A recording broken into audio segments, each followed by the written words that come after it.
District education officer Shri Rajeshwar Salaria ji, deputy DEO जिला Pathankot, madam Aparna ji जो इस कॉलेज की प्रिंसिपल महोदया हैं और आज के कार्यक्रम की सभापति हैं, हमारी शाखा के अध्यक्ष, अधिकारी, सदस्य एवं इस कॉलेज के बच्चे और अध्यापकगण, आज के इस सभा में मैं आप सबका हार्दिक अभिनंदन करता हूं और बहुत ही गंभीर विषय पर आज चर्चा हम लोग कर रहे हैं कि स्वतंत्रता के बाद भारत का जो वातावरण है वो कैसा पिछले 75 साल में रहा, क्या हमने खोया, क्या पाया, और भारत को भारत के रूप में उद्भाषित करने के लिए आज का जो हमारा प्रबुद्ध वर्ग है, हमारी जो युवा पीढ़ी है, हमारे जो अध्यापक गण हैं, उनका क्या कर्तव्य है। हम देखते हैं कि भारत जो है वो हजारों वर्षों तक परतंत्र रहा। जैसे इस बच्ची ने उस पर थोड़ी रोशनी भी डाली है। और जब कोई देश परतंत्र होता है तो जो आक्रमणकारी होते हैं उनका पहले लक्ष्य अपनी सत्ता को स्थापित करने के लिए और अपनी सत्ता को लंबे समय तक चलाने के लिए वहाँ की सभ्यता और संस्कृति को नष्ट करना ही पहला उद्देश्य होता है। और भारत पर शासन करने वाले जो आक्रमणकारी थे उन्होंने यही सब कुछ किया। जैसे बच्ची ने नाम लिया कि 1835 में लॉर्ड मैकाले ने जो शिक्षा नीति में बदलाव किया, उसके कारण जो भारत की जो सभ्यता और संस्कृति है उसका बहुत बड़े ढंग से ह्रास हुआ। जो हमारी वैदिक शिक्षा पद्धति थी उसको समाप्त करने की ओर वो अभियान चला। अंग्रेज़ों के जाने के बाद भी भारत को कोई ऐसे महापुरुष स्वतंत्र भारत में नहीं मिले जो लॉर्ड मैकाले की कूटनीति को विफल करके भारत की जो सभ्यता है, संस्कृति है, राष्ट्रीयता है, उसके अनुरूप शिक्षा प्रणाली जो भारत को प्रदान करते और समाज का जो सत्र है जैसे पूर्व में रहता था, वो सत्र जो है वो समाज का पुनः जो था जिसमें परतंत्रता के कारण जो है वो ह्रास हुआ, वो उसका हम पुनः उस सत्र को ऊपर उभार सकते। शिक्षा प्रणाली जो है, शिक्षा का जो महान उद्देश्य है वो केवल रोजगार प्राप्ति नहीं है। शिक्षा का जो मुख्य उद्देश्य है एक अच्छे इंसान की संरचना करना है, एक अच्छे समाज की संरचना करना शिक्षा प्रणाली का उद्देश्य होता है, और एक अच्छे राष्ट्र का निर्माण करना शिक्षा प्रणाली का उद्देश्य होता है। हम देखते हैं कि आजकल जो शिक्षा प्रणाली है उसके माध्यम से एक ही मुख्य उद्देश्य की जो पूर्ति है वो हो रही है, जहाँ दो कह सकते हैं। हमारा जो राष्ट्रीय चिंतन है, हमारा जो सनातन धर्म है, हमारी जो वेदादि शास्त्र हैं,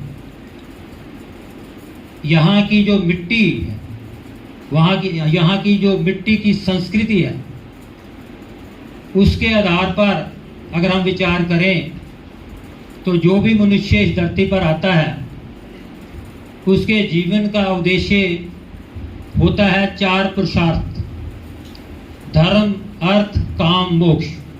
इन 4 पुरुषार्थों की सिद्धि कोई व्यक्ति करता है अपने जीवन काल में तो उसके जीवन को सफल माना जाता है।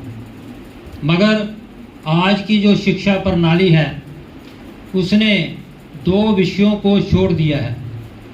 धर्म को छोड़ दिया है और मोक्ष को छोड़ दिया है। और केंद्रीकरण के जो विषय हैं वो है अर्थ और काम। शिक्षा के माध्यम से चाहे वो बड़ा ऊंचे से ऊंचा पद प्राप्त करें, जहाँ शिक्षा प्राप्त करके कोई बिजनेस करके अधिक से अधिक अर्थ का उपार्जन करके धन कमा के फिर उससे मौज मस्ती। मैं नहीं समझता कि भारत जैसे देश में इसी उद्देश्य के पूर्ति के लिए अगर शिक्षा का ढांचा हम खड़ा करते हैं तो जिस भारत को विश्व गुरु कहा जाता था, कहने से क्या होता है, भारत कभी विश्व गुरु था। सांस्कृतिक धरातल पर वेदादि शास्त्रों के आधार पर हमारी जो शंकराचार्य पद्धति है, आदि शंकराचार्य भगवान से लेकर के 2500 वर्ष से लेकर आज तक जो शंकराचार्य पद्धति चल रही है, उसके माध्यम से जो उच्च कोटि के महापुरुष इस देश को प्राप्त हुए हैं, उनके माध्यम से पूरे विश्व के लिए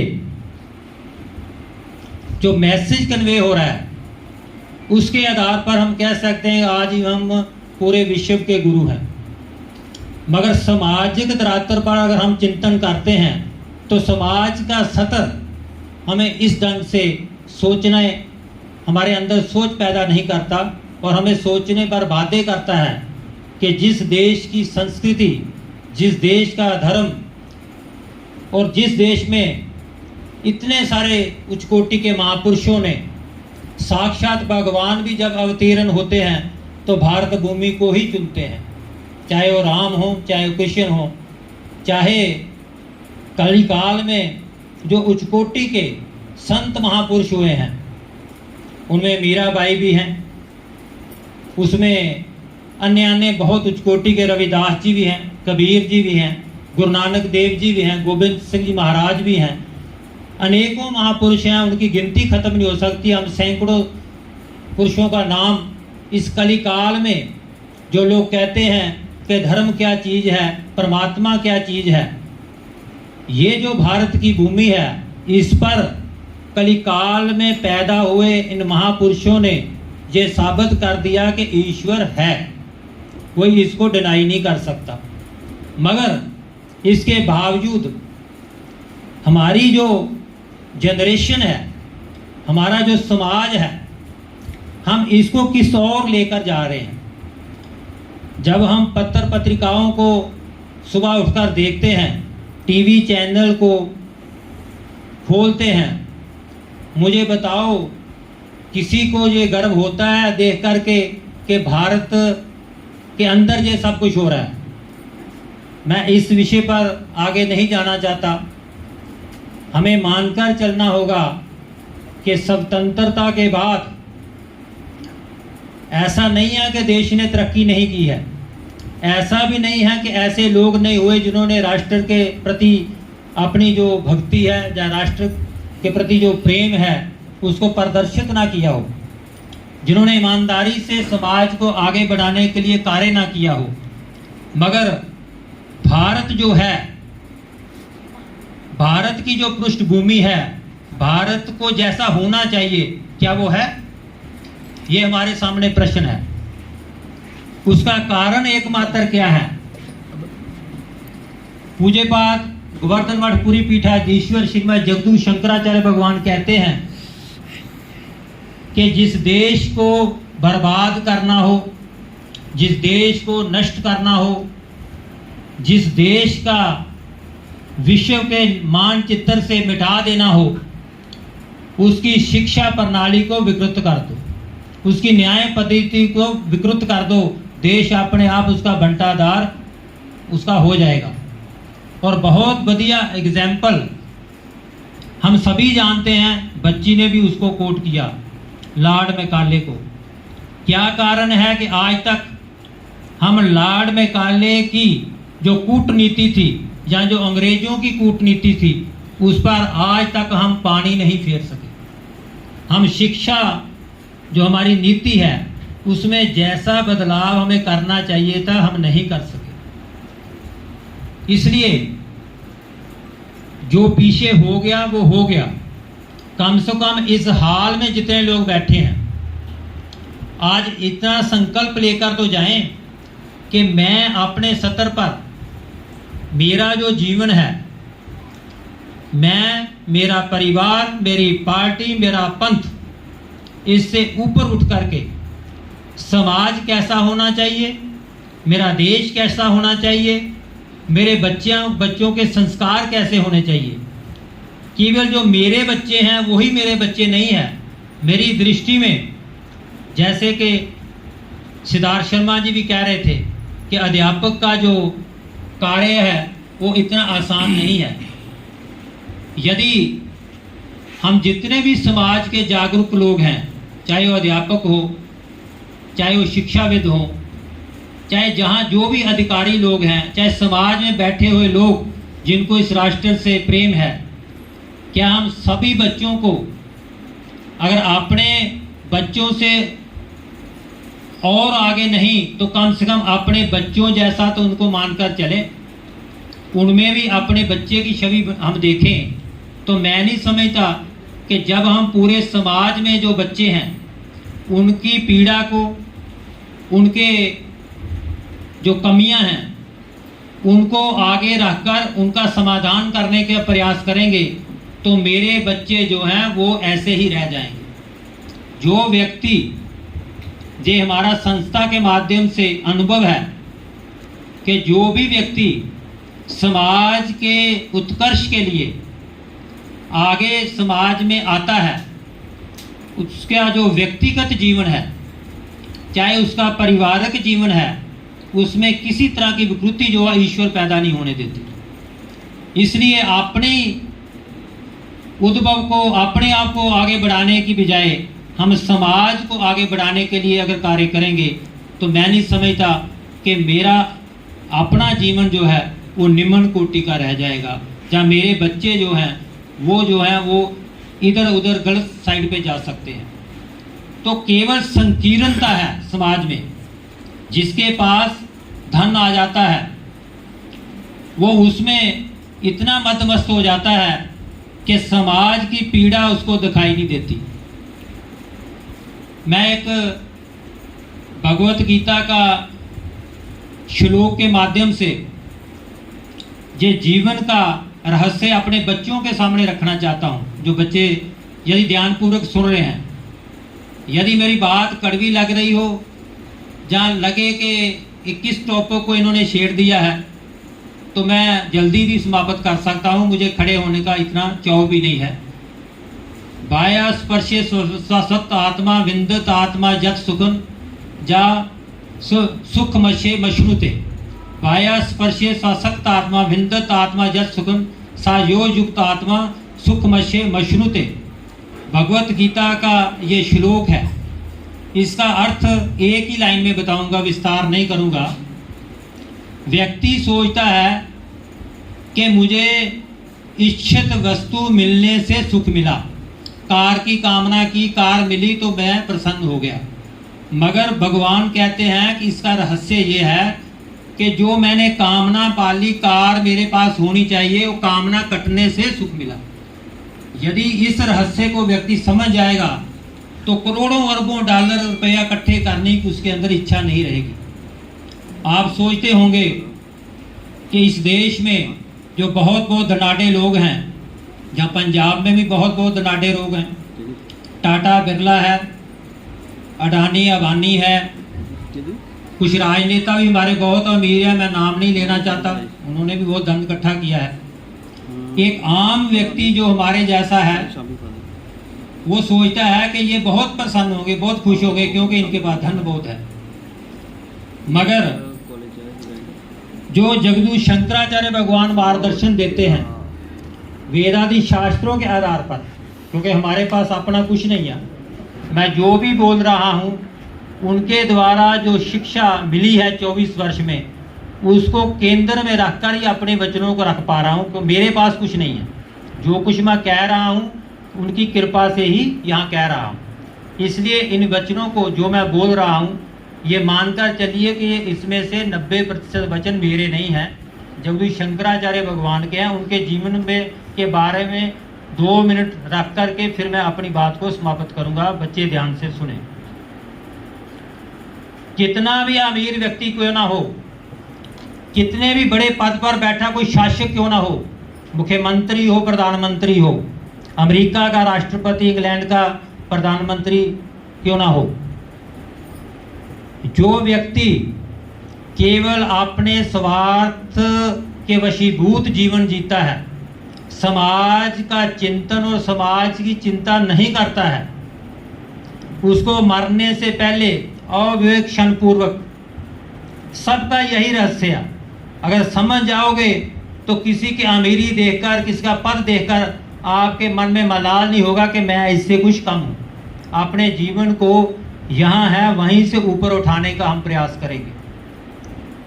मरने से पूर्व खरबों डॉलर किसी के खाते में जमा हो, मगर जब मौत के एकदम उसके सर पर आकर खड़ी हो जाएगी और उसको दिखना शुरू हो जाएगा कि अब मैं मरने वाला हूँ, तो एक उसके अंदर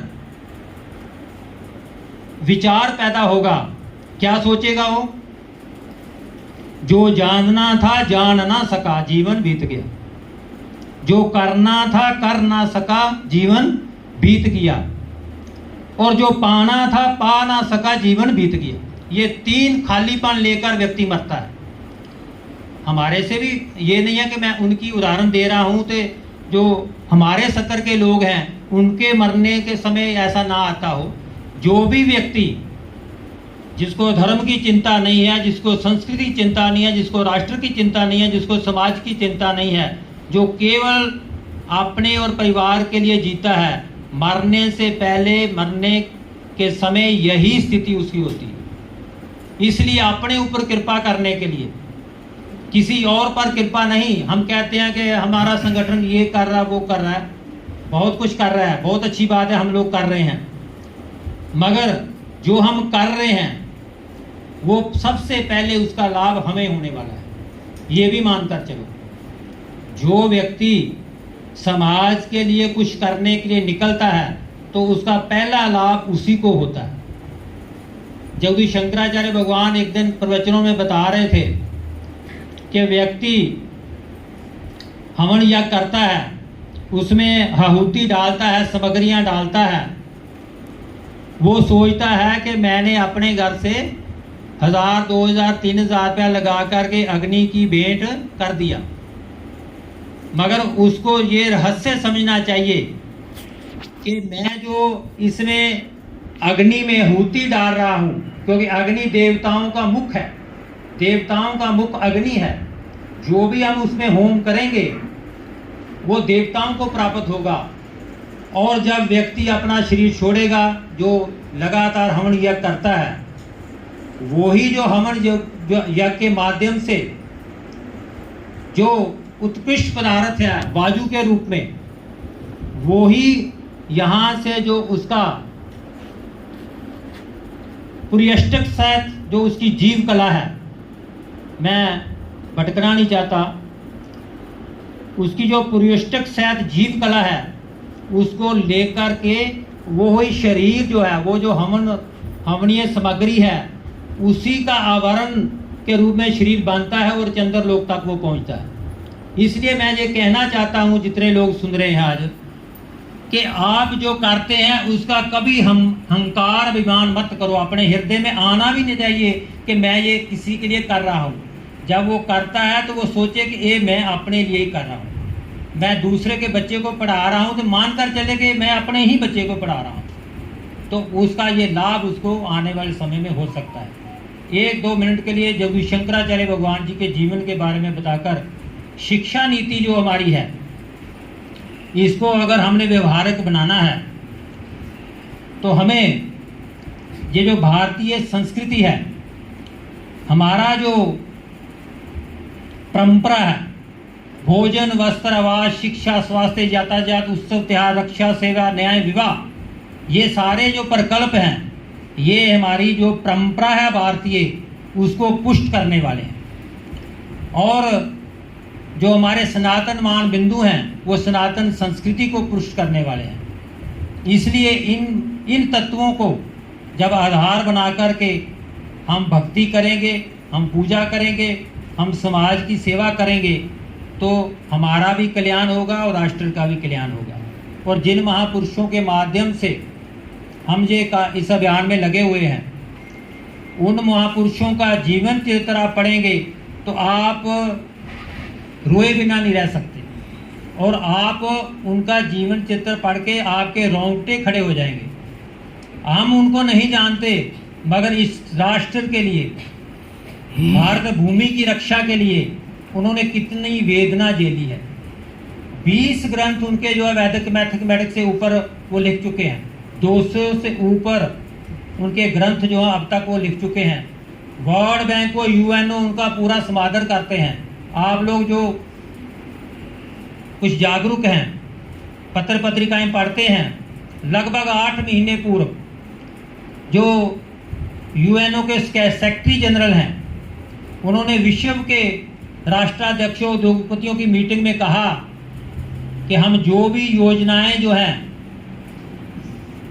आगे आगामी समय में बनाएं विकास की, उसमें पर्यावरण का ध्यान अवश्य रखें। कहाँ से बोला सेक्रेटरी जनरल? जगदीश शंकराचार्य भगवान 4 वर्ष से लगभग इसी मुद्दे पर जोर दे रहे थे और वो उनके कान में पड़ गया। फिर वही सेक्रेटरी जनरल जब गुजरात में आया, आपको ध्यान होगा मोदी जी के साथ वहाँ गुजरात में था, यहाँ आकर भी उसने ये वर्ड कोट किए। इसका मतलब क्या है कि पूरे विश्व की वो क्या कर रहे हैं, क्या हमें समझा रहे हैं, उसकी दृष्टि है। कोई ऐसा वैज्ञानिक संस्थान देश में नहीं है जहां उनके प्रवचन ना हो सके। पूरे के पूरा, चाहे वो मेडिकल से रिलेटेड हो, चाहे वो लॉ के क्षेत्र का हो, चाहे वो इसरो हो, चाहे वो DRDO हो, जहाँ IIT इंस्टीट्यूशन जो है ना, जो भी हो, जितने भी बड़ी बड़ी इंस्टीट्यूट हैं जहाँ साइंटिस्ट और वैज्ञानिक जो है शोध करते हैं, आपको जानकर ये प्रसन्नता होगी जो सोचते हैं कि ये जो भगवा वेशधारियाँ संत सिर्फ सब पूजा पाठ की सामग्री दे सकते हैं, साइंटिस्ट वैज्ञानिक नहीं होते। ये जो हमारा चंद्रयान 3 अभी हमने छोड़ा, चंद्रयान 2 विफल हो गया था। उसके बाद इसरो के जो अध्यक्ष हैं, उन्होंने अब आकर के जगदीश शंकराचार्य महाराज जी के पास पूछा कि हमें ये चीज़ें हैं जिसके कारण हमें दिक्कतें आ रही हैं। तो जगदीश शंकराचार्य महाराज जी ने वेदादि शास्त्र का अनुशीलन करके चंद्रमा का व्यास कितना है, डायामीटर, उसका परिधि उसकी जो है, चंद्रमा की जो परिधि कितनी है, व्यास कितना है और डेप्थ कितनी है, ये 3 चीज़ें इसरो को बताई और चंद्रयान 3 सफल हो गया। अब मुझे बताओ कि इस देश में भगवान वेशधारी ऐसे जो महापुरुष हैं इस कली काल में भी विद्यमान है, फिर ये देश जो है वो विश्व को मार्गदर्शन क्यों नहीं दे सकता? ये कष्ट की बात तो ये है। मैं ये चाहता हूँ कि हम लोग जो अपने आप को समाज में प्रबुद्ध वर्ग समझते हैं, जहाँ जिनकी जो अध्यापक गण हैं, जो लेक्चरर हैं, जो प्रिंसिपल हैं, जो और अच्छे पदों पर बैठे लोग हैं, कम से कम हम तो निश्चय कर लें, सरकारें जो कर रही हैं करती रहें, हम अपने समाज को, हम अपने देश को आगे बढ़ाने के लिए अपना पूरा यत्न अपने समय से